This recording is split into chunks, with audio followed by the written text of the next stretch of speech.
मसी अखोई चुरचांदपुर की जगह अमनी अदो मसीदेसिदा अखोइना दोसुअली फिल्म प्रोडक्शन की मखादा पुथोकचगदौरिबा असेंब इरल हादिबा फिल्म मसीगी अखोइना शूटिंग स्पॉट ओइबे याबा करम करम लेगे हाइबदु अखोइ येंबा लाक्सबनी हादिबा मफम मसीदा अखोइगी स्पॉट मफम असीदा अखोइगी प्रोग्राम अमा थुना शूटिंग तौगदौबा अदुगदमता मफमसी फजबा खल्लगा करम करम लेगे येंबा लाक्सबनी दोसुअली फिल्म प्रोडक्शन की मखादा अखोइना देखमतो अदुगा इसेतो हाइबना चिंबा मयाम अमा अखोइ पुथोकरे अदुगा हजु मखाताना दोसुअली फिल्म प्रोडक्शन की मखासिदा अखोइना फिल्म अमा नमनना बायदना अखोइ थौरांग अमा तौजरी हाइरिबा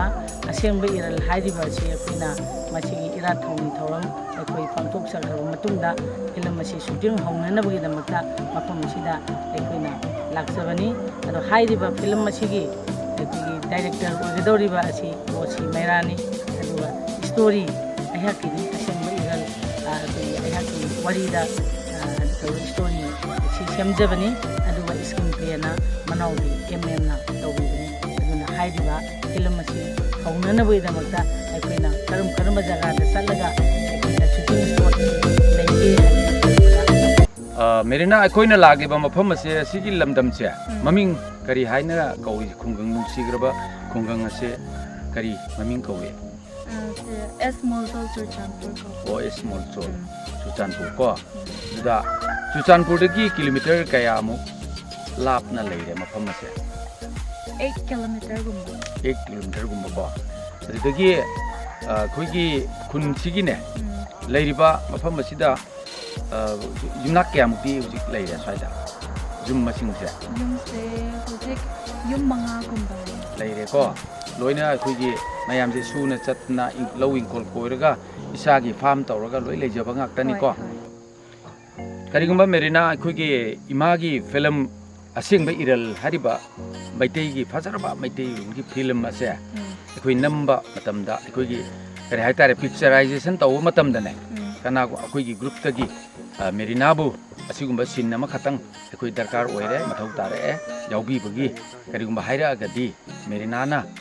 याउबीगद्रा हाइबसे अमतंगदि थमोइ सेंना मिनोक तमगा नोगा हाइबिगु केम आइदि एक्टिंग से हाइसे दो नकोइना यावरो हाइरेदि यावगने थैंक यू अदुम अदु याम थागचरी अदुगा मेरिनाना ngasi अखोइगी अयाबा पिबिबा गिदमक्ता अखोइगी असेंब इरलगी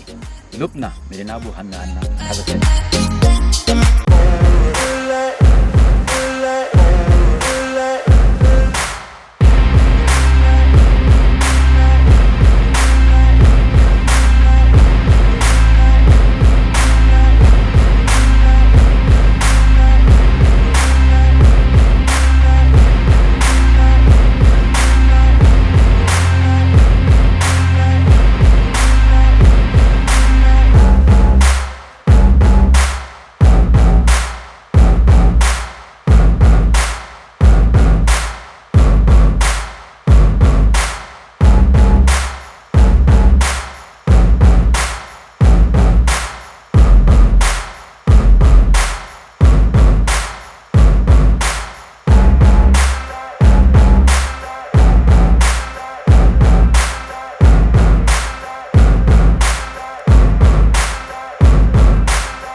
ꯑꯩꯈꯣꯏ ꯉꯁꯤ ꯆꯨꯔꯆꯥꯟꯄꯨꯔꯗꯒꯤ ꯀꯤꯂꯣꯃꯤꯇꯔ 9 ꯍꯥꯏꯖꯤꯜꯂꯒ ꯂꯩꯕ ꯑꯩꯈꯣꯏꯒꯤ ꯆꯤꯡꯒꯤ ꯃꯅꯨꯡ ꯍꯨꯟꯖꯤꯟꯕ ꯁꯤꯗ ꯂꯩꯕ ꯁꯤꯗꯩꯗ ꯑꯩꯈꯣꯏ ꯆꯨꯖꯥꯛ ꯐꯖꯅ ꯊꯥꯕꯁꯨ ꯎꯖꯔꯦ ꯑꯗꯨꯒ ꯀꯣꯝꯂꯥ ꯄꯥꯟꯕ ꯆꯝꯄ꯭ꯔꯥ ꯄꯥꯟꯕ ꯑꯩꯈꯣꯏ ꯐꯖꯅ ꯎꯖꯔꯦ ꯃꯐꯝ ꯃꯁꯤ ꯃꯔꯨꯑꯣꯏꯅ ꯑꯩꯗꯤ ꯑꯍꯜ ꯑꯣꯏꯔꯕꯤ ꯑꯩꯒꯤ ꯏꯃꯥ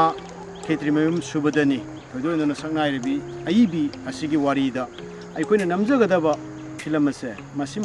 रियलिटी यारी मखै हौजिक से मयाम गुड फिल्म मन हाइनबीबा यानी रियलिटी बेस तब फिल्म सिंह नमनिंगपदगी चुचानपुर की मफमदा अखोई बाजार सिटी सिदगी हाइजिलगा किलोमीटर 9-10 जंक्शनलगा लेबा मफम सिदा लाक्चबने मसिदा याम नुंगाइबा युम मचा मचा युम मंगात्रा तारंबा अदुगा मफम सिदा चुजाक मयाम पालंबा अदगी कोमला चंप्रा पुनमक पानबा मसिदा अखोइना फिल्म सिदा अदुगुंबा थबक सुबा फार्मगी सिंगी सक्तम सिंग सु यावरकदबा मदु अखोइगी थमोइदा पेनबा मफाउजरे अदुगा मफम सिदा लेबिरिबसि गांगतेनी अखोइगी गांगते फुरुकिनी अखोइना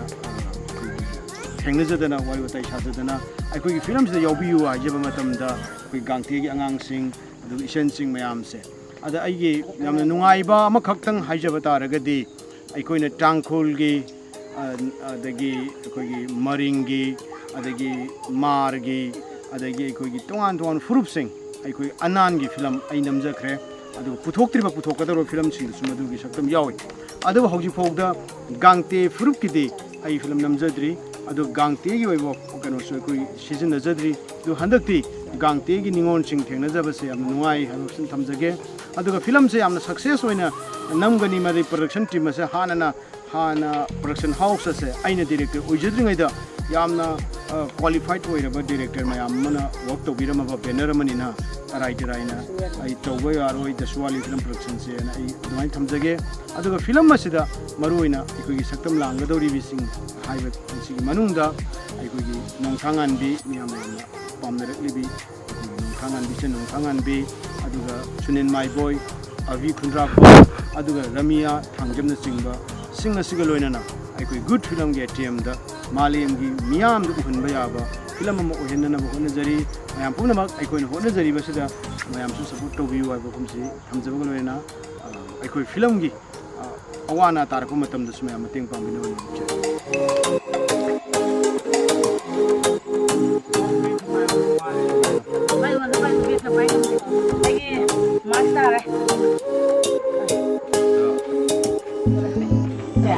hinggi cara launa boko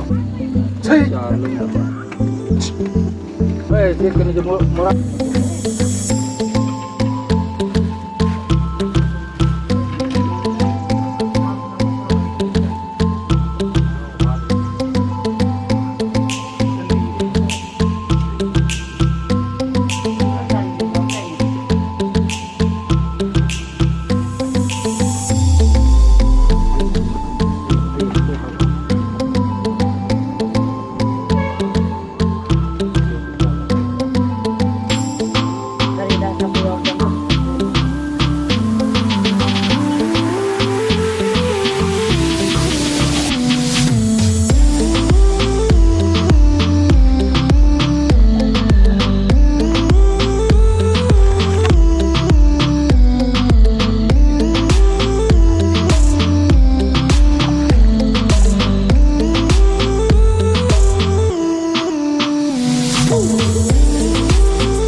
ꯌꯥꯝꯅ ꯃꯥꯏꯔꯦꯟ ꯐꯪꯉꯦ ꯆꯨꯖꯥꯛꯁꯨ ꯄꯤꯕꯤꯔꯦ ꯌꯥꯝ ꯅꯨꯡꯉꯥꯏꯔꯦ ꯑꯩꯗꯤ ꯆꯨꯖꯥꯛ ꯃꯔꯨ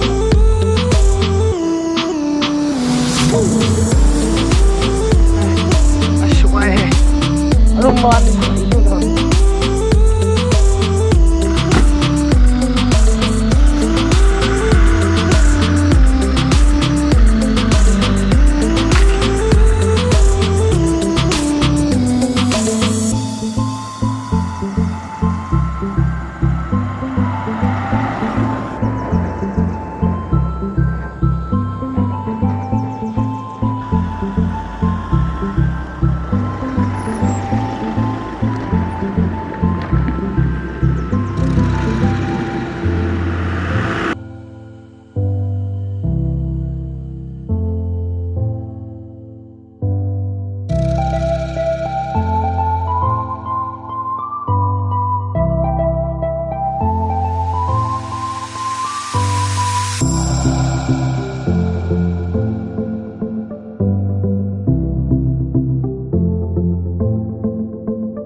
ꯑꯩꯈꯣꯏ ꯇꯣꯉꯥꯟ ꯇꯣꯉꯥꯟꯕ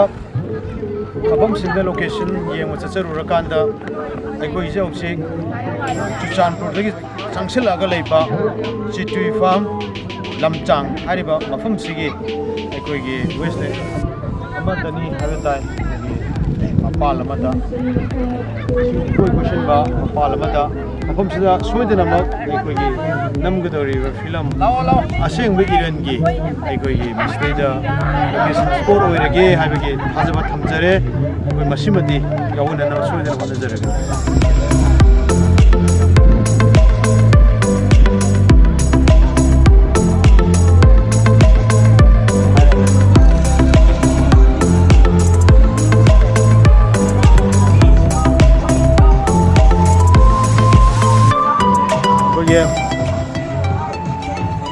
लोकेशन से हम कन्न थीरी सेगी लोकेशन से मसिमदे अनौब नते अतैदुसु अनौबने हाइजब नते अतैदुसु गुम चलुबने दुगा मफम सिना गेलजांग कनोकी चुचानपुर की सिसिपुर की गेलजांग हारि मफम दुने कोन हौजि लेजरिबसे मफम सिगे